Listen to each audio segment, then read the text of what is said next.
Hah? Apa tugas baca yang Ibu sampaikan? Ayo. Ini Apa Bu, tugas? Hah? konsep isi fekal. Ya. Jadi, apa kalian udah download bukunya yang Ibu minta? Atau sudah pinjam buku di perpustakaan terus dibaca? Oke, apa yang sudah dibaca? Vanessa, yuk silakan. Vanessa. Jadi izin menjawab, Ibu, eliminasi fekal. Iya, apa Ya, yang udah yang dibaca saya tentang baca tentang eliminasi fekal? eliminasi fekal itu sebuah proses pengeluaran sisa pencernaan yang melalui anus, Ibu. Kamu bacanya buku apa, Vanessa? Aku karena di HP aku tuh masih agak-agak bingung, masih agak susah Ibu untuk nyari di perpus, jadi aku cari yang di lain Ibu. Gimana? Jadi apa bukunya nggak di-download yang Ibu minta atau pinjam buku di perpustakaan? E-book. Ya, Heeh. ya aku cari-cari di seperti jurnal gitu Ibu, karena downloadnya agak susah di Kan HP bisa di HP kan saya bisa Ibu. di laptop. Kalau e-book kamu download ke HP ya berat lah, HP-nya habis isinya. Di laptop Ya Ibu. itunya. Terus apalagi yang kamu ketahui tentang eliminasi fekal?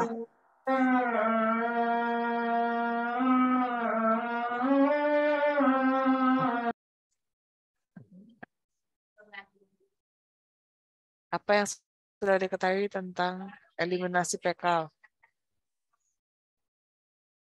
Eliminasi fekal itu ada organ saluran gastrointestinal di bagian atas seperti mulut, faring, esofagus, lambung, dan saluran gastrointestinal di bagian bawah itu seperti usus halus, usus besar atau kolon, rektum, seperti itu Ibu. Ya. Ada lagi yang lain yang sudah kamu baca?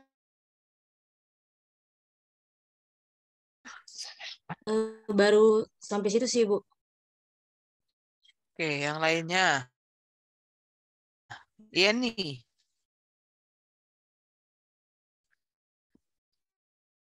Ya, ini Chandra.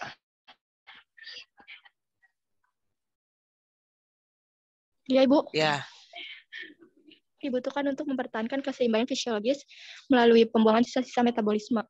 Saat eliminasi fekal terganggu, hal ini akan menyebabkan angka morbiditas dan mortalitas. terus apa lagi? Mungkin itu aja, Bu. Ya, baik. Yang berikutnya. Eh, eh, Farisa. Farisa. Apa yang sudah dibaca? Farisa. Iya, Ibu.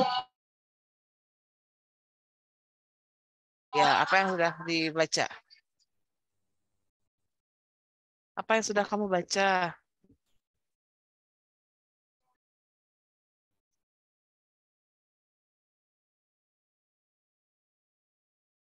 Ini kenapa? Kemana sih Clarissa? Kemana dia?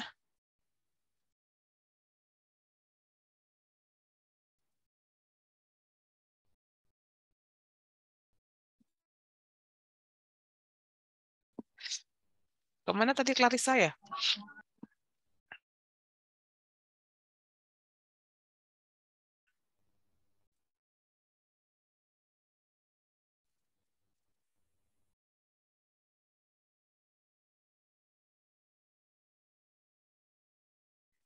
Oke, lanjut. Ini saja langsung aja. Dimas. Dimas, apa yang sudah dibaca tentang eliminasi fekal?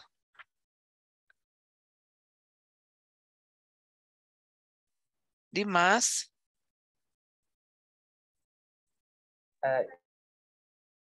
Izin menjawab, Ya. Ibu. Eliminasi apa? Adalah faktor-faktor, Ibu.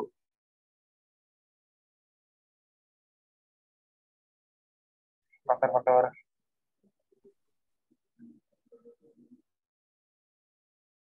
Kamu nggak baca ini ya semua ya. Kalau sedikit kamu baca, yang Ibu sampaikan juga nggak akan banyak.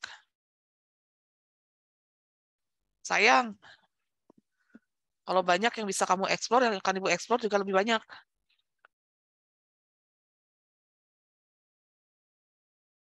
Atau Ibu nggak usah panggil. Siapa yang sudah membaca tentang eliminasi fekal? Apa yang sudah kamu ketahui? Nggak usah baca lagi, tapi sampaikan. Ini brainstorming sebelum memulai perkuliahan. Yuk, siapa? Silakan. Izin menjawab, Ibu. Nggak usah Ibu panggil. Ya, siapa? Saya Rizka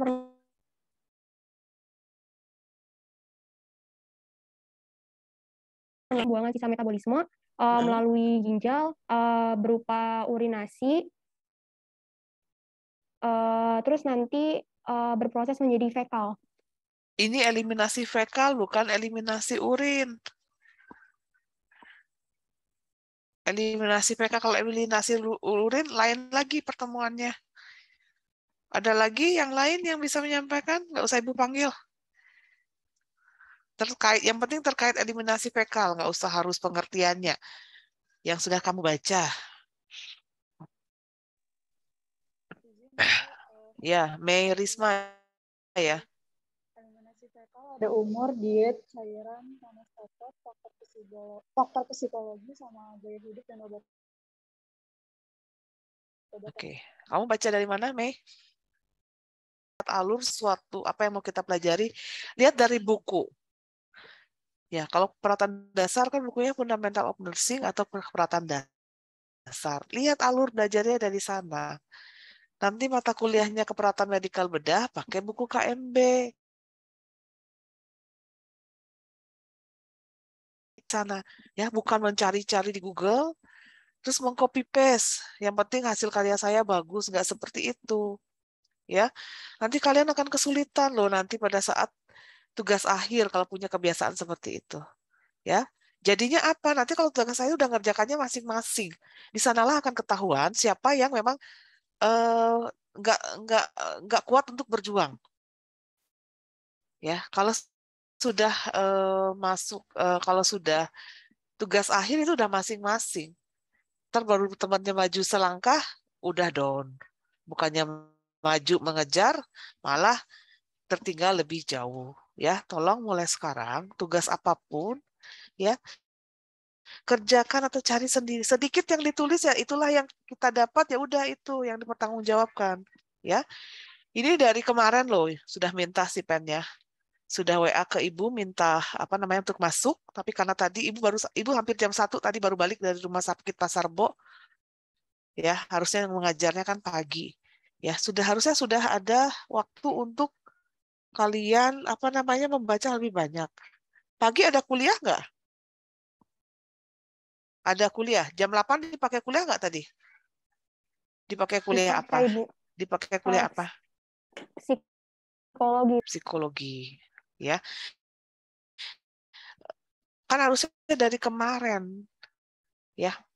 Malam itu waktunya kalau udah selesai mengerjakan tugas, melihat kembali apa yang akan masuk.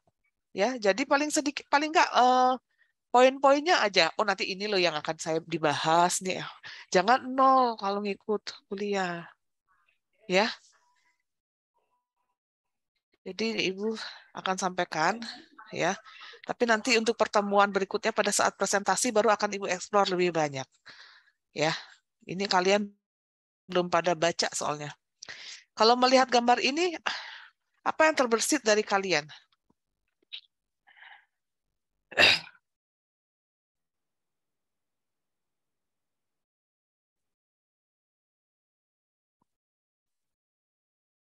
Halo. Izin jawab, Ibu. Ya, ayo. Sistem pencernaan, Ibu. Ya, apa yang bisa dijelaskan dari sini?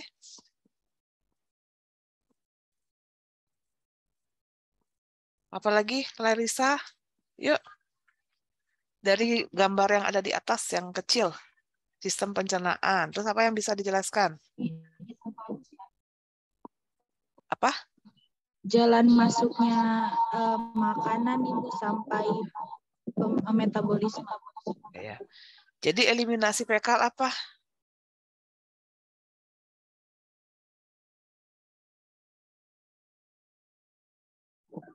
Eliminasi fekal adalah proses masuknya makanan sampai dikeluarkannya melalui sistem pencernaan, Ibu. Ya. Kurang lebih itulah produk pembuangan itu dari sistem pencernaan itu eliminasi fekal. Beda dengan eliminasi urin, jangan salah. Sama-sama eliminasi, tapi jalannya yang berbeda. Ya, ini gambaran materi yang akan dibahas. Mas Heru, tadi udah belum suratnya? Yang buat tanggal 14 Agustus? Udah. Oh, tadi udah lewat Bu Indri. Iya ya. Makasih ya. Ya, ini materi untuk eliminasi fekal. Ya, anatomi fisiologi yang sudah kalian pelajari di ilmu biomedik dasar, ilmu-ilmu tersebut, ilmu-ilmu biokim, semuanya ilmu-ilmu dasar mata kuliah wajib itu yang harus kita pelajari atau kita pegang nih, akan dilanjutkan. Ya, ini masih nanti belajar tentang yang normalnya. Nanti kalau udah belajar yang tentang yang penyakitnya ada di KMB. Kalau belajar tentang kegawat daruratannya ada di KGD. Ya, eliminasi fekal ini hanya ada 4 poin besar yang akan kita bahas. Fisiologi defekasi, faktor yang mempengaruhi defekasi, masalah eliminasi fekal, masalah-masalah yang biasa timbul, manajemen keperawatan.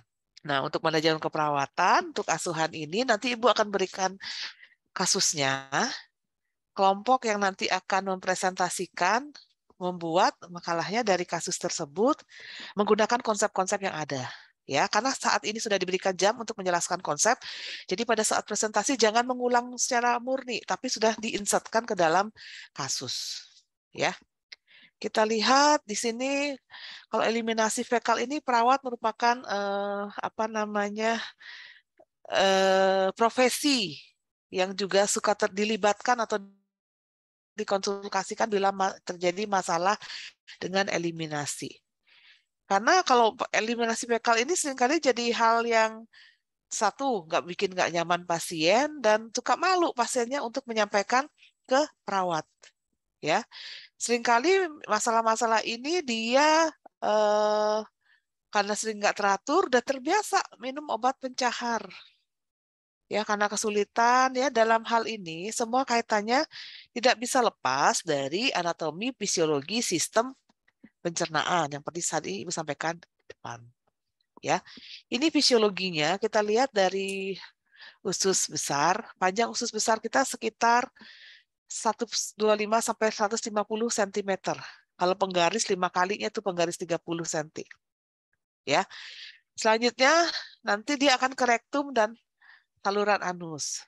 Panjangnya juga sekitar 10 sampai 15. Dia bagian distal dari usus besar. Ini bagian paling ujung distalnya, nanti tempatnya keluar, panjangnya sekitar 2,5 sampai 5 cm. Hasil pencernaan, bukan produk hasil perkemihan, bukan produk dari ginjal. Itu hal yang berbeda. Ya, defekasi ini pengeluaran feses melalui anus dan rektum. Ya, secara normal feses itu sebagian besar terdiri dari air. 75%-nya air dan 25%-nya material padat. Karena dia melalui saluran, tentunya nanti akan dia yang normalnya lembut dan berbentuknya berbentuk tabung. Ya, feses itu nggak ada yang berbentuk kotak, segitiga, trapesium. Dia berbentuk tabung mengikuti dari anatominya. Ya, nah ini gambarannya ya. Ya ada 7 ya bagian dari usus halus besar. Pertama ada sekum, ya, ada kolon ascending, ada ascenden, kolon transversum, kolon descendent, ya, kolon sigmoid, rektum dan anus. Bawahnya ini, di bawah sigmoid. Ya, ini adalah bagian-bagiannya. Ya, usus besar ini ada saluran ototnya panjang, ada membran mukosa, dan serat-seratnya berbentuk sirkular dan longitudinal. Fungsi utama adalah absorpsi air dan nutrisi. Fungsi utamanya. Disinilah air dan nutrisi diabsorpsi, kondisi dia yang berlendir dapat melindungi dinding intestinal dan terjadilah eliminasi fekal. Kalau secara normal makanan itu diserap itu yang kurang dari 4 hari. Ya, biasanya tuh normalnya dalam 24 jam. Makanya orang punya frekuensi defekasi itu bisa per 2 hari. Ya, secara normal jarang yang per 4 hari buang air besarnya. Ya, produk-produk hasil buangan meninggalkan perut dan usus halus melewati katup iliosekal. Hasilnya namanya cime.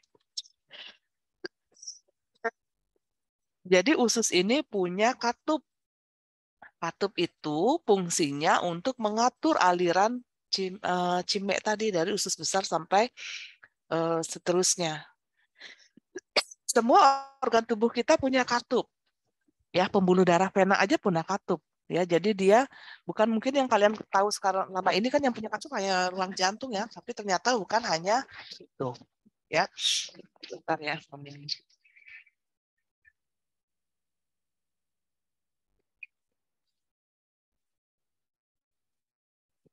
Pembuluh darah vena pun kita itu ada katupnya. Cuman mungkin karena pembuluh darah itu kecil, vena kecil, nggak terlihat dia katupnya seperti apa. Tapi yang jelas ada. Ya.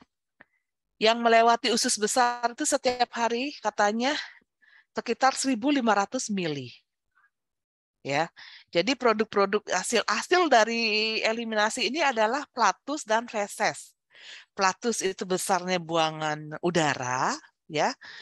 Dan kalau banyak mengkonsumsi makanan yang mengandung karbohidrat, udara ini akan tambah banyak karbohidrat. Mungkin kalau kata orang tua atau kakek neneknya, kalau makan ubi kebanyakan bisa kentut-kentut, ya. Katanya buangan yang dari karbohidrat, ya. Yang berikutnya rektum dan anal. Rektum memiliki lipatan yang arahnya memanjang, ya. Setiap lipatan itu dia rap. Kalau pembuluh darahnya mengalami distensi, tekanan berulang, bisa terjadi hemoroid. Ya, kalau untuk anal, saluran anus, dia punya sphincter. Kalau nggak punya sphincter, begitu di apa namanya mau buang air, kan langsung keluar. Jadi sphincter ini ada yang bagian dalam dikontrol sistem serat otomatik. Kalau yang eksternal yang udah arahnya keluar dia somatik. Pada saat kita punya keinginan BAB, buang air besar, tidak langsung dia keluar karena ada sphincter. Ya. Kok cepet? Cepet banget, Pak. Ini tadi ada beberapa faktor yang mempengaruhi, yang ada temannya tadi menyampaikan ya. Ada beberapa tadi yang disampaikan, ada usia, kalau nggak salah diet, psikologi, cairan ya. Jadi di sini ada development, tumbuh kembang, diet, intik cairan dan outputnya, aktivitas, faktor psikologikal, kebiasaan defekasi, medikasi, obat-obatan, prosedur diagnostik, anestesi dan pembedahan, kondisi patologis, serta nyeri. Ini sangat banyak. Ada yang bisa menyampaikan dari 11 poin ini, yang mana yang diketahui? Kenapa bisa mempengaruhi defekasi? Yuk, silakan.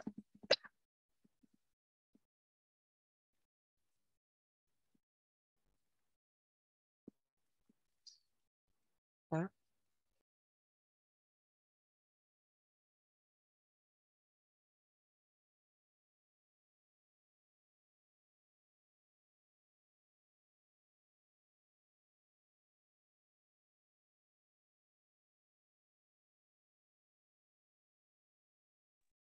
Ya, ayo silakan. Silakan mau yang mana? Yang mana Izin saja? menjawab, Ibu. Ya, silakan Elsa. Izin masuk, saya Elsa Ya. Komalasari. Saya izin menjelaskan yang bagian diet itu, Ibu. Biasanya kalau orang diet, apalagi diet karbo, itu akan mempengaruhi proses defekasi, Ibu, karena kan kurang serat ya. Jadi defekasi prosesnya itu menjadi lebih susah dari biasanya. Atau misalnya yang makannya sering semenjak diet jadi kurang frekuensi makannya. Nah, itu proses defekasinya juga nanti buang fesesnya juga frekuensinya berkurang. Seperti itu, Bu. Mungkin dari saya cukup.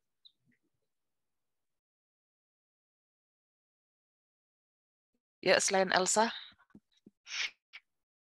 Izin menjawab, Ibu. Ya, siapa? Ya, Rizka. saya Rizka, izin menjelaskan yang cairan. Kalau cairan, kalau misalkan di tubuh kita itu kurang cairan, biasanya kita itu jadi sulit BAB. Tapi sebaliknya, kalau misalkan di tubuh kita malah banyak cairan, itu malah BAB-nya gitu, Ibu. Boleh satu orang lagi? Udah bagus ya yang disampaikan ya, Elsa, Rizka. Yuk yang lainnya.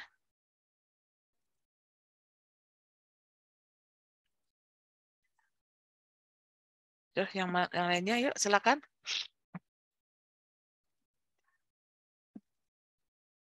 Yuk. Dari 11 kan masa cuma 2. Coba deh satu lagi.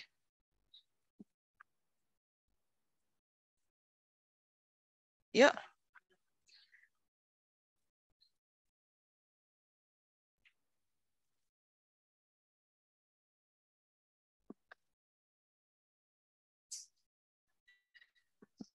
Yuk, siapa bisa menyampaikan? Izin masuk, Ibu.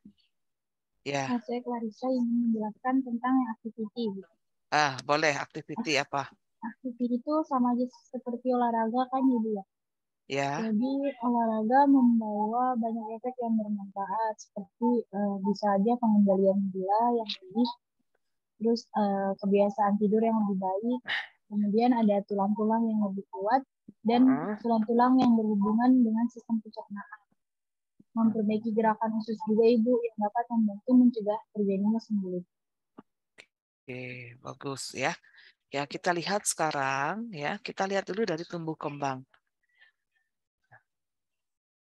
Tumbuh kembang di sini membaginya berdasarkan 4 kelompok ya.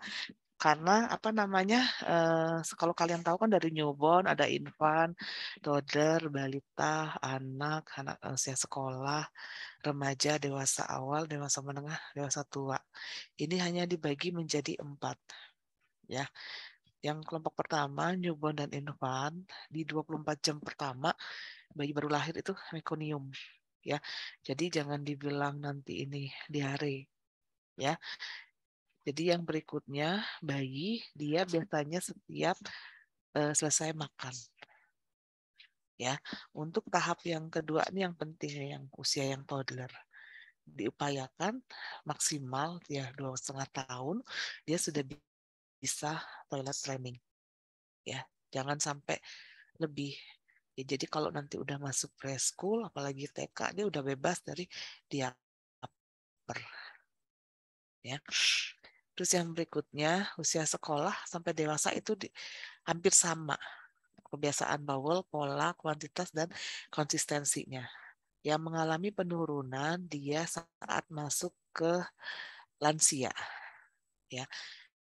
Sering konstipasi, penurunan aktivitas, ya, mana cairannya juga kurang, intake salatnya juga susah, atau terjadi karena kelemahan otot.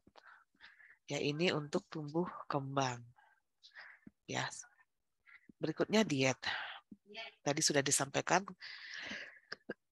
Tadi melihatnya dari segi dietnya kalau karbohidrat gitu ya, banyak gas atau yang lainnya.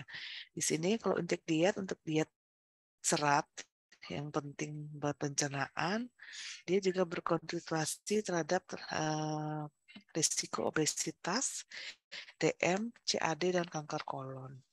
Ya, serat itu ada 2, ada yang tidak dapat larut, ada yang dapat larut. Jumlah yang direkomendasikan juga berbeda untuk laki-laki dan wanita. dibedakan juga dari usianya. Ini kita lihat ya, tadi yang disebutkan oleh teman yang menjelaskan diet bahwa air bisa membantu penyerapan dari serat yang kita makan. Jadi harus banyak minum air ya. Terus yang berikutnya nih, intake cairan dan output.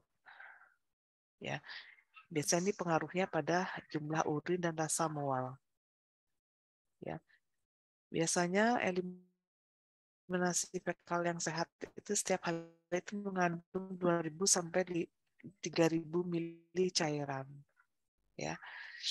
Kalau misalnya dia terjadinya abnormal, terlalu cepat lewat dari usus besar, maka yang diserapnya juga sedikit. Akibatnya apa? Feses bisa berair atau lembut. Ya. Ini aktivitas. Tadi juga sudah disebutkan aktivitas kalau olahraga katanya banyak manfaatnya. Memang betul. Jadi kalau di sini kalau orang yang bed rest ini juga akan mempengaruhi. Sehingga pada saat ini kalau pasien itu kalau dia operasi saja ya, kalau tidak ada kontraindikasi dalam 24 jam sudah harus mobilisasi. Ya, untuk salah satunya untuk menghindari atau mencegah terjadinya konstipasi. Ya, jadi aktivitas sangat mempengaruhi paling tidak perubahan posisi. Ya, kalau kecuali dia tidur aja di terlentang aja nggak miring nggak kanan nggak kiri. Ya, aktivitas ini disesuaikan dengan kondisi dari si pasien. Ya, selanjutnya nih faktor psikologi. Di awal tadi ada yang menyebutkan tapi tidak sampai menjelaskan. Pada beberapa orang yang sedang cemas atau marah, biasanya terjadi peningkatan aktivitas peristaltik. Ya, biasanya dia bisa terlihat itu muntah dan diare. Ya, kalau orang yang depresi, justru kebalikannya dia jadi konstipasi, kurang di aktivitasnya. Ya, jadi intinya respon emosional dari individu ini mengaktifkan sistem saraf untuk menstimulasi vagal dari otak. Ya, ini hubungan dengan psikologi. Berikutnya, kebiasaan defekasi.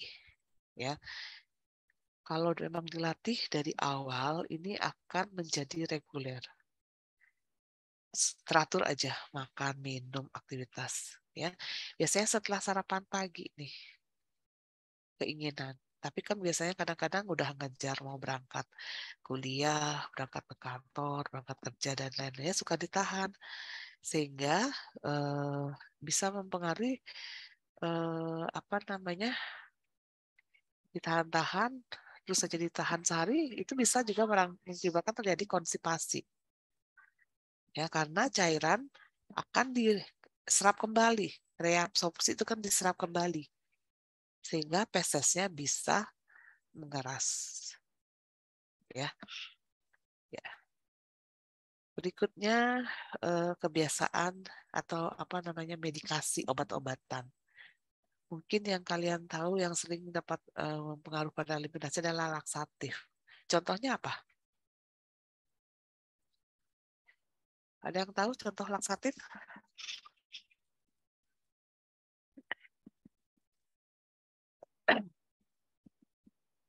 Ada yang tahu?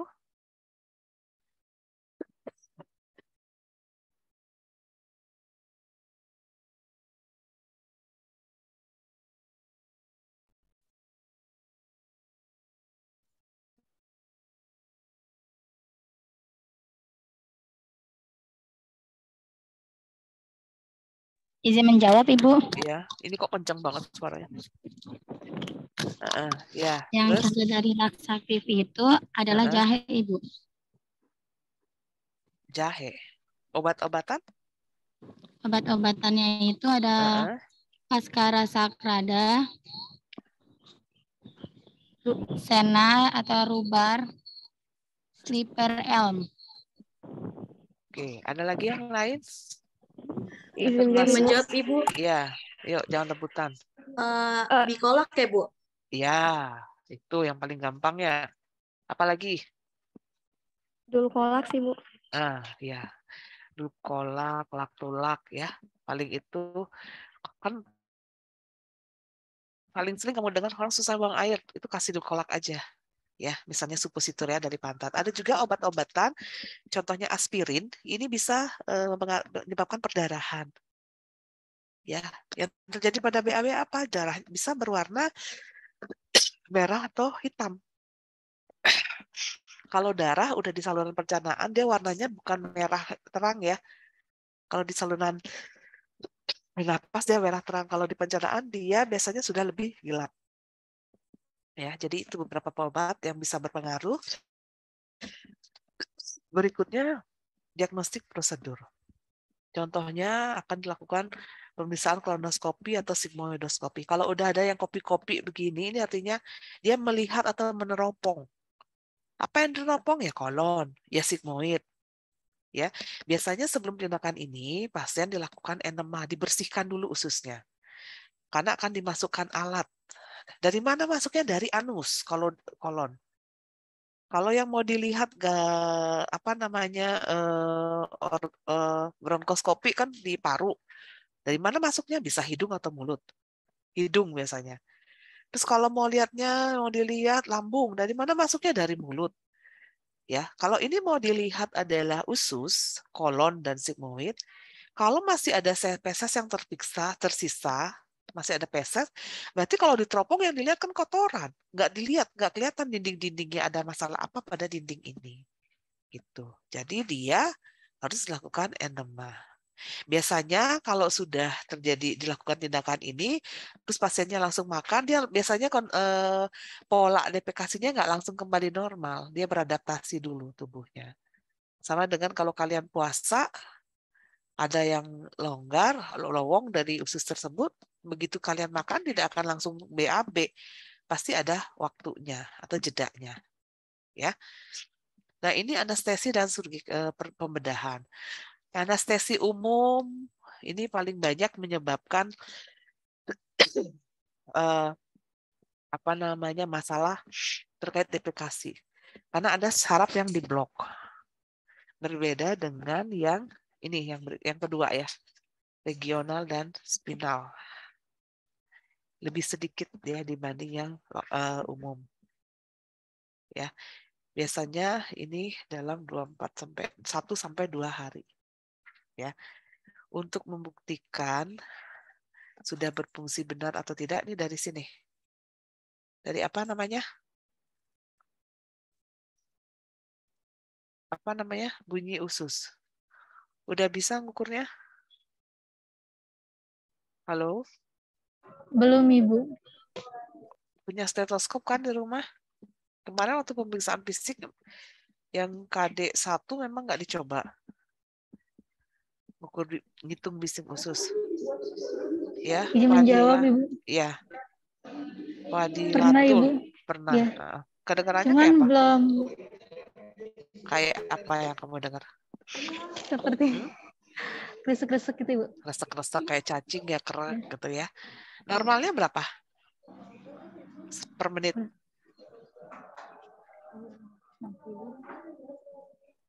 Ayo. Pernah kamu hitung nggak 1 menit di perutnya sendiri?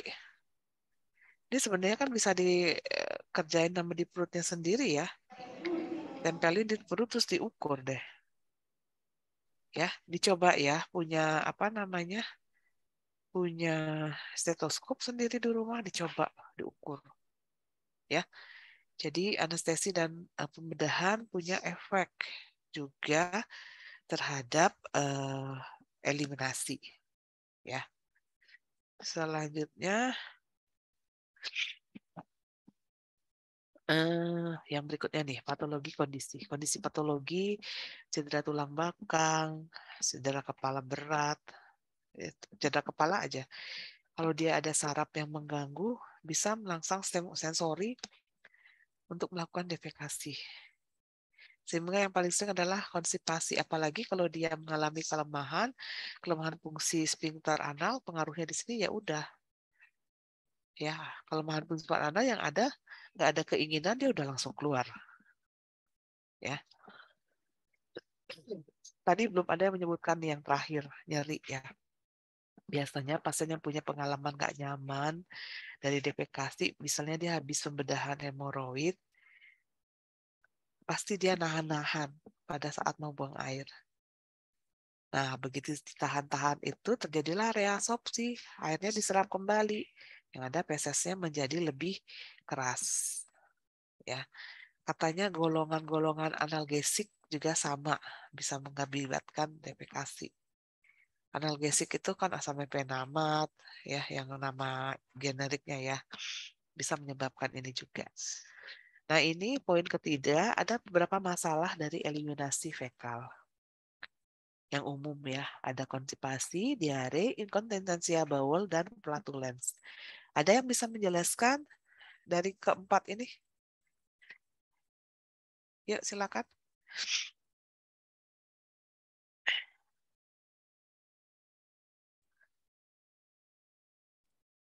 Ya, silakan.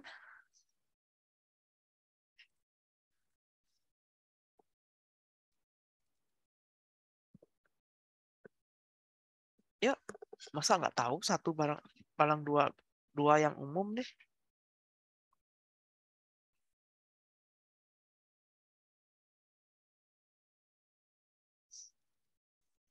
Ayo.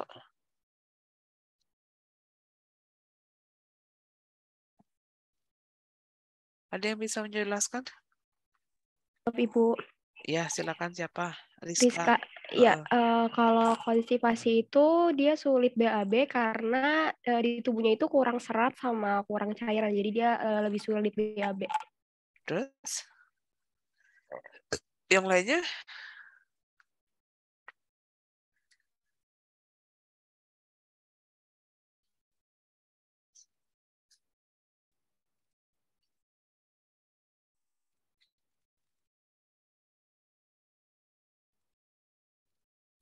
Yang lainnya? Diare, bawel inkontinensia, atau flatulen? Ada yang tahu nggak?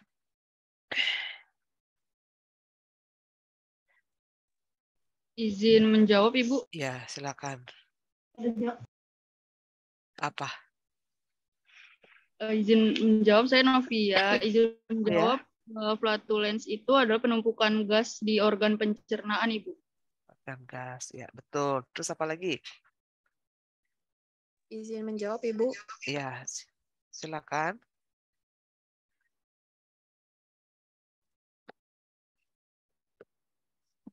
Izin menjawab untuk yang diare, Bu. Untuk Ya, yang diare, silakan. karena di saluran pencernaan itu terlalu banyak cairan yang diserap, Ibu. Terlalu banyak cairan ya. Udah, yang satu lagi nggak ada yang jelasin nih, yang bawel inkontinensia. Nggak ada ya. Oke, kita lihat. Ya, kalau disebut konstipasi secara teori, kalau eliminasinya, defekasinya kurang dari 3 kali per minggu. Kalau diare, tadi sudah disebutkan pengeluarannya feses cair karena peningkatan frekuensi defekasi.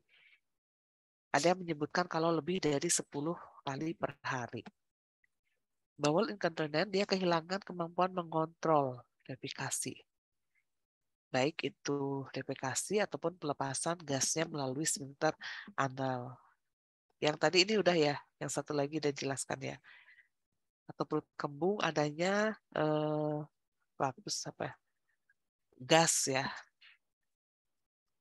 Gas yang berlebihan di usus yang menyebabkan peregangan serta pembengkakan dari usus.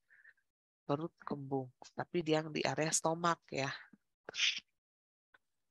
Ini beberapa penyebab konstipasi karena insufisiensi intik serat, insufisiensi intik cairan, insufisiensi aktivitas dan imobilitas, perubahan daily activity, kurang privacy, penggunaan laksatif yang sering terus-menerus, enema, ya ada juga karena iritasi, karena kerusakan dari otot atau disfungsi dari dinding pelvis, ya, atau misalnya CIME itu transit terlalu lambat. Ya. Terus kondisi neurologi, Parkinson, stroke maupun paralisis, gangguan emosional, depresi, obat-obatan. Ini beberapa penyebab konstipasi. Ya. Konstipasi menyebabkan masalah kesehatan pada pasien. Ya. Kalau pada anak-anak biasanya karena perubahan aktivitas, diet, dan karena kebiasaan toilet. Nah ini falsafah manuver itu mengedan. Ini masalah serius pada pasien dengan penyakit jantung, cedera kepala, dan pernapasan. Karena mengedan ini meningkatkan tekanan intratorak dan tonus dari vagal sehingga menurunkan heart rate. Ya, kalau fecal infarction dia penumpukan feses yang keras di ujung rektum. Keras, menumpuk sehingga menutup yang lainnya. Sehingga untuk stimulasinya juga untuk melakukan enema pun sulit. Ya, kalau membelikan pencahar juga untuk pasti biasanya itu untuk yang mengencerkan dulu supaya dia bisa dikeluarkan. Ya. Yang berikutnya diare. Dia kebalikan dari konstipasi. Ya. Ini penyebabnya paling umum bisa iritasi pada saluran usus. Dikatakan serius karena dia ini kehilangan nih. Ya. Kehilangan elektrolit secara masif. Ya. Nah, ini kalau dilihat nih, ya, iritasi pada diare, makanya sering diangkat nih masalah risiko kerusakan integritas kulit, area sekitarnya dipertahankan bersih kering, dilindungi dengan zinc oxide atau pelembab lainnya.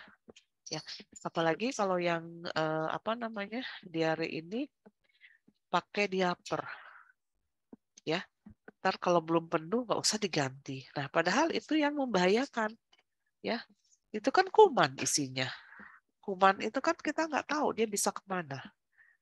Ya, diapernya nggak diganti-ganti. Ya. Berikutnya bowel inkontinensi. Ya, ini kemampuan mengontrol. Ya. Ada dua tipe, ada parsial dan mayor. Kalau yang parsial itu tidak mampu mengontrol laktus, kalau yang mayor ketidakmampuan mengontrol konsistensi dari feses normal. Ya ini sudah lebih berat yang mayor. Berarti kalau konsistensinya tidak bisa dipertahankan, apalagi yang parsialnya, pasti biasanya dilewati dulu yang parsial. Ya, inkontinensia fekal ini umumnya digambarkan dengan fungsi sphincter yang paling ujung paling akhir dan kerja saraf yang diakibatkan gangguan atau penyakit neuromuskular.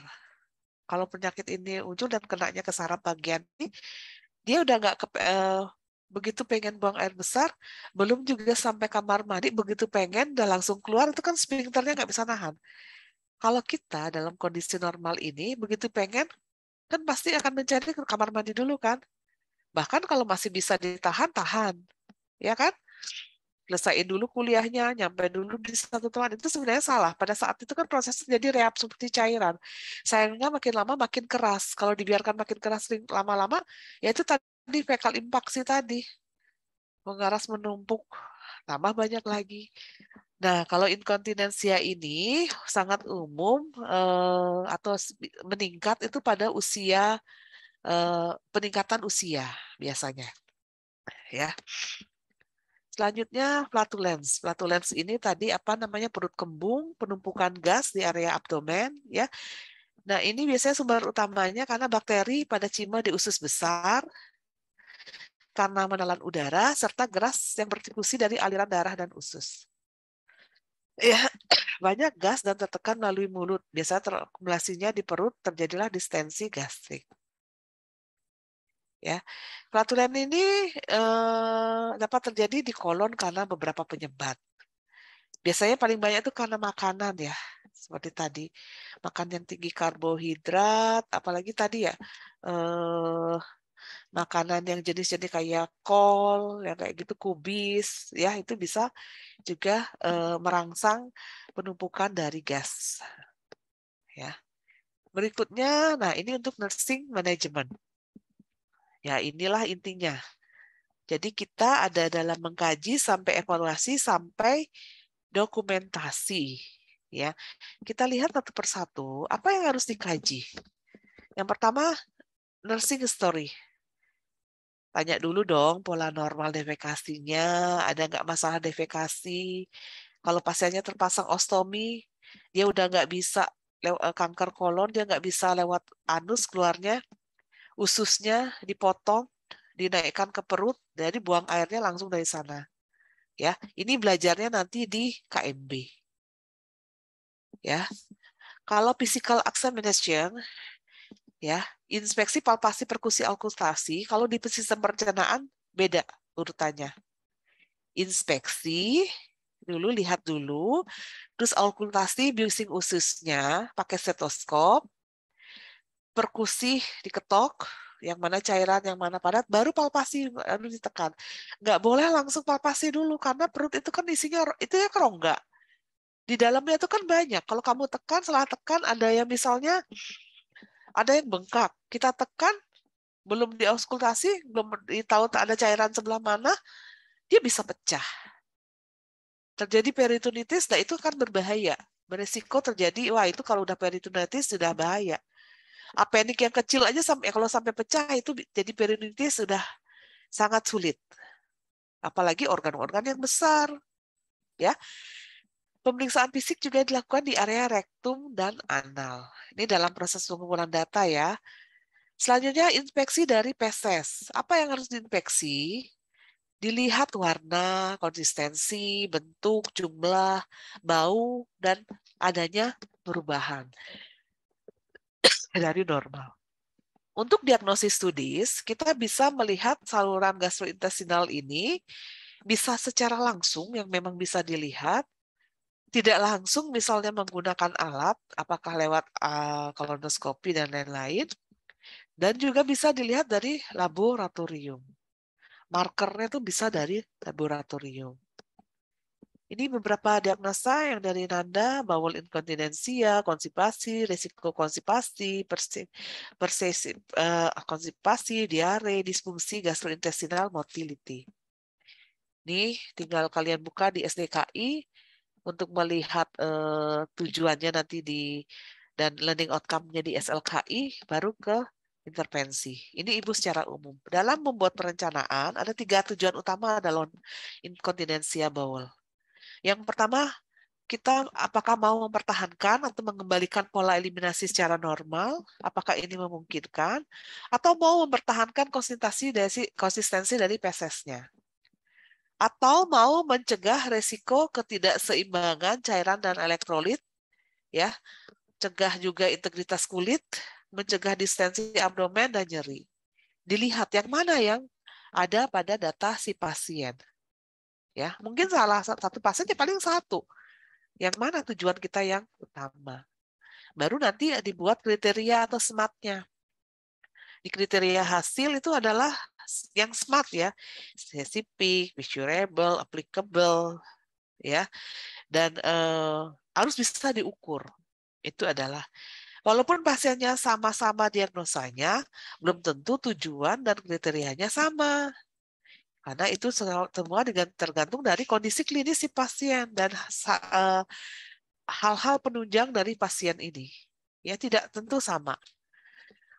Kalau untuk perencanaan untuk perawatan di rumah, kalau pasien terpasang kostomi, dia punya masalah eliminasi, kan bisa lanjut sampai di rumah. Kita pastikan kaji dulu kemampuan dari keluarga dan pasien untuk mengganti kantongnya ini. Ini kan sama dengan mengganti pampers. Atau itu kan kalau mengganti kantong ostomi juga sama. Berikutnya ini untuk implementasi secara umum promoting regular repercussion, ya, jaga privasi pasien dari rumah, kamar mandinya di dalam kamar contohnya, ataupun kalau kamar mandinya di luar kamar dia bersama anaknya, orang-orang yang dikenal, ya. Nah kalau di rumah sakit satu kamar misalnya bertiga, kamar mandi satu, syukur-syukur yang bertiga, yang satu kamarnya berenam, kamar mandinya satu, ada yang jorok, ada yang bau. Nah ini termasuk privacy.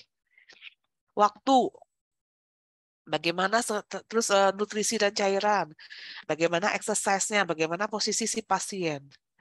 Kalau untuk ajarkan tentang obat-obatan, katartik ini untuk menurunkan defekasi, laksatif tadi kalian udah tahu, ya, anti diare, anti flatulens dapat ke obat ini, ya, untuk menurunkan gas, ya.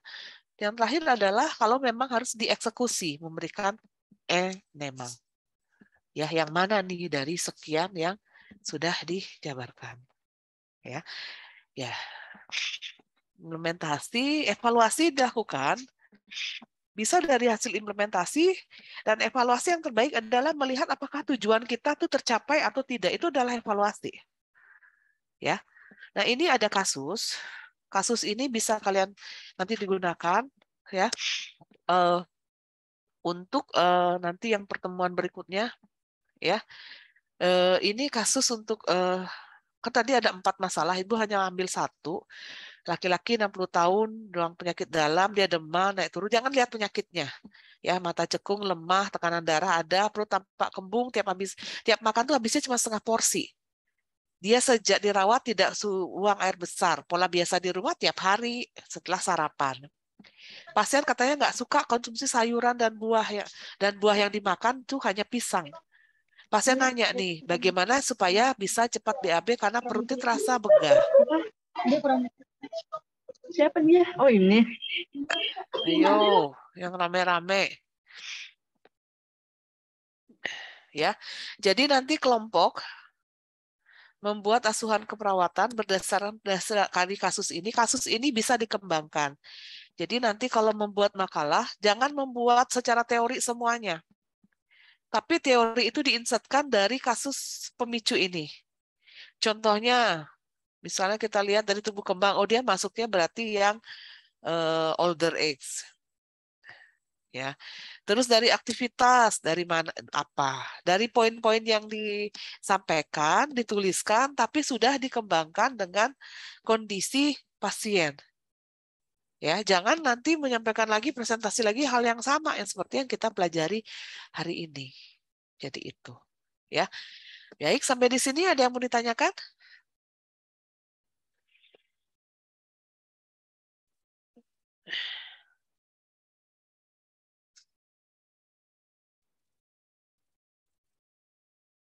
Ada yang mau ditanyakan? Izin bertanya, Ibu. Ya, silakan. Ya, saya selaku Malasari izin bertanya, kalau misalnya ada pasien yang rasa perutnya penuh tapi tidak ada keinginan, iya, perutnya penuh tapi tidak ada keinginan untuk buang air besar, Ibu, itu solusinya bagaimana dan itu kenapa, Ibu? Terima kasih. Perutnya terasa penuh, tidak ada keinginan buang air besar. Kan tidak semua orang yang perutnya penuh begah itu buang air besar, ya. Berarti dilihat dari masalah eliminasi yang mana, kemungkinan yang flatulens, ya. Ya, yang flatulens tadi banyak angin, harus diapakan pasiennya, ya. Untuk mengeluarkan angin ini, apa namanya? Apakah dia terhambat dari bawah, ya? Atau misalnya dia memang apa namanya angin ini karena mau BAB. Ini kan tadi katanya nggak mau BAB. Nah, pasiennya harus diapakan? Kalau kita kaji lagi dari aktivitasnya gimana pasiennya. Kalau kurang aktivitas, tingkatkan aktivitasnya. Ya, tingkatkan aktivitas si pasien supaya bisa buang air besar. Ya, kalau pasien operasi perutnya kembung, nggak bisa ada apa perutnya kembung, kita lihat, ya, kita cek bising ususnya. Tadi inspeksi, auskultasi dulu, perkusi dan palpasi, baru kita bisa melakukan tindakan. Ya, secara manualnya mungkin katanya dioleskan minyak, penghangat dan segala macam, ya. Itu kan merupakan upaya-upaya, tapi kan dari luar sebenarnya itu kan. Itu hanya dari luar, ya. Bisa saja perutnya kembung karena anginnya itu kan nggak bisa dikeluarkan. Nah, nggak bisa dikeluarkan ini apakah rektum atau anus yang bermasalah? Normalnya kan harusnya keluar tuh lewat anus. Kan katanya eliminasi fekal itu pengeluaran hasil sistem di sisa pencernaan melalui flatus dan pleses. Nah, ini kalau nggak bisa masih tertahan, berarti apakah ada masalah di jalannya, di anusnya, atau di rektumnya, atau di masalah yang mana? Itu yang harus dikaji. Ya, oke. Ada lagi? Ya, Baik, terima kasih, Bu. ya. Udah mau selesai nih? Belum, baru lagi ngajar, lagi masuk.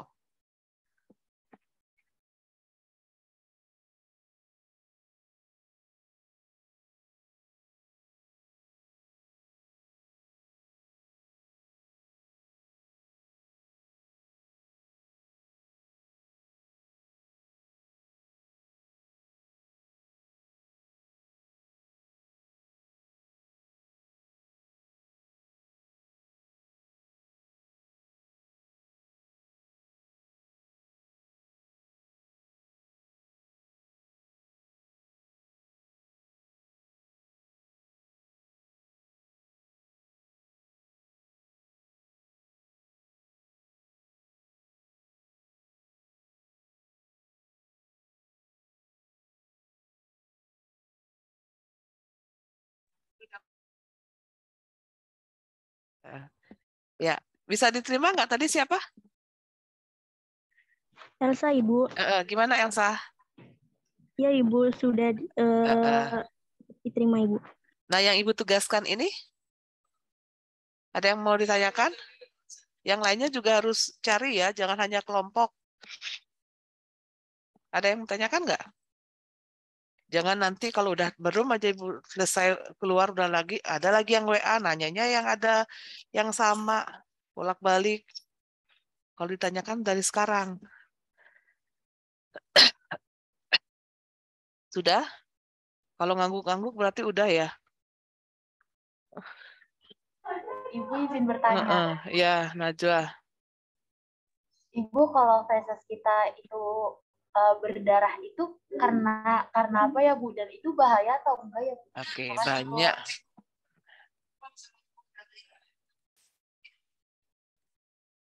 Ada Bu, ada saya.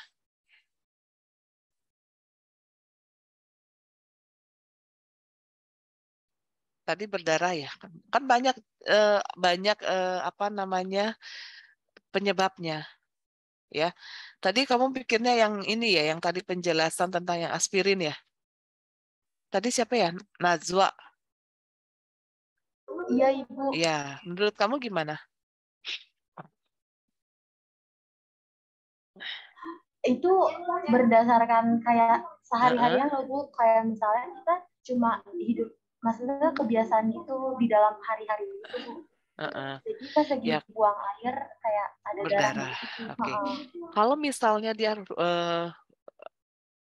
cime jadi mengeras, keras nih fesesnya.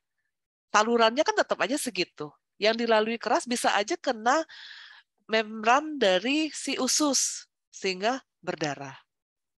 Atau misalnya karena hemoroid tergesek berdarah.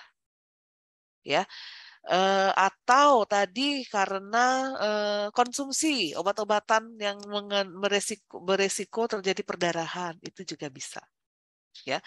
Yang sering mungkin karena terlalu keras BAB-nya dipaksakan jadi berdarah. Bisa aja jadi, bisa banyak sekali penyebabnya. Tidak bisa satu dijawab, tapi harus dipastikan dari hasil pengkajian dan pemeriksaan penunjang. Ya. Oke, ada lagi?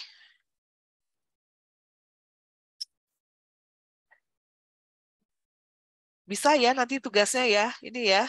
Untuk askapnya nanti yang tugas kelompoknya ya.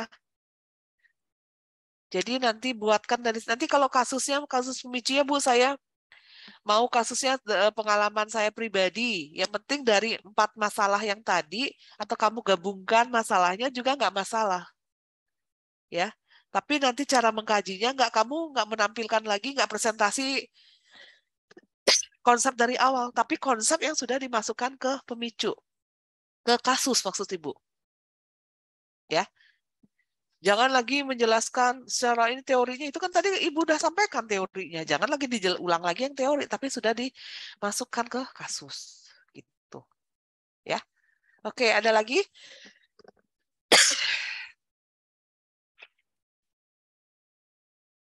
Ada lagi? Cukup? Baik, kalau sudah cukup sampai di sini ya. Kemarin kayaknya udah ada yang kirim ke Ibu untuk apa namanya alamat email ya. Nanti akan Ibu emailkan ke email kelas ya, sehingga semua bisa menerima hal yang sama.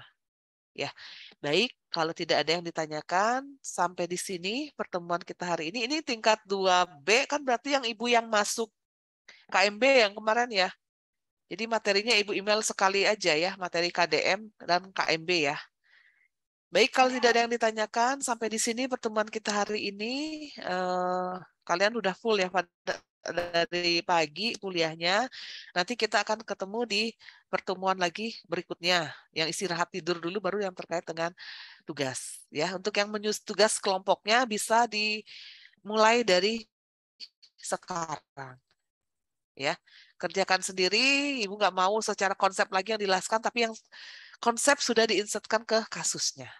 Baik, sampai di sini pertemuan kita hari ini. Ibu cukupkan, sampai ketemu lagi pada pertemuan berikutnya. Ibu izin live ya. Ibu. Ya. Saya Winda Anggraini dari KMB izin memberitahu informasi Ibu untuk besok di kelas 2A ada jam KMB oleh Ibu. Jam berapa ya? Jam 1 Ibu. Jam 1 itu besok Ibu ada pertemuan MONEP sama untuk kelas RKI ya. Lihat situasi besok ya. Lihat kondisi besok ya. Yang jam 10 juga kebetulan ada tamu. Ya. Kalau Ibu biasanya kalau memang tidak ada kegiatan pasti Ibu akan masuk sesuai dengan waktunya. Ya, kecuali yang dadakan-dadakan ini nih. Kemarin-kemarin juga Ibu masuk ke kelas selalu sesuai dengan waktunya, kecuali terpotong biasanya kalau ada tugas mendadak. Ya. Besok ya, yang penting kelompok sudah siap dulu dengan apa yang harus dikerjakan. Kalau Ibu tuh nggak suka makalah-makalah yang banyak-banyak, nggak suka. Ibu maunya yang praktis, tapi dalam isinya dan memang kelompok yang mengerjakan. Walaupun misalnya kelompoknya 3 orang mengerjakan pisah-pisah terus digabung, itu masih lebih mending daripada kamu kopas dari karya orang. Itu akan lebih lebih baik hasil karyanya sendiri gitu loh. Biarpun bahasanya belum sempurna, kesempurnaan itu pasti akan, kalau terus dikerjakan pasti akan bisa. Ya, itu ya. Baik, Ibu izin live ya. Baik Ibu, terima kasih. Yuk. Terima kasih Bu. Terima kasih Bu. Terima kasih Bu.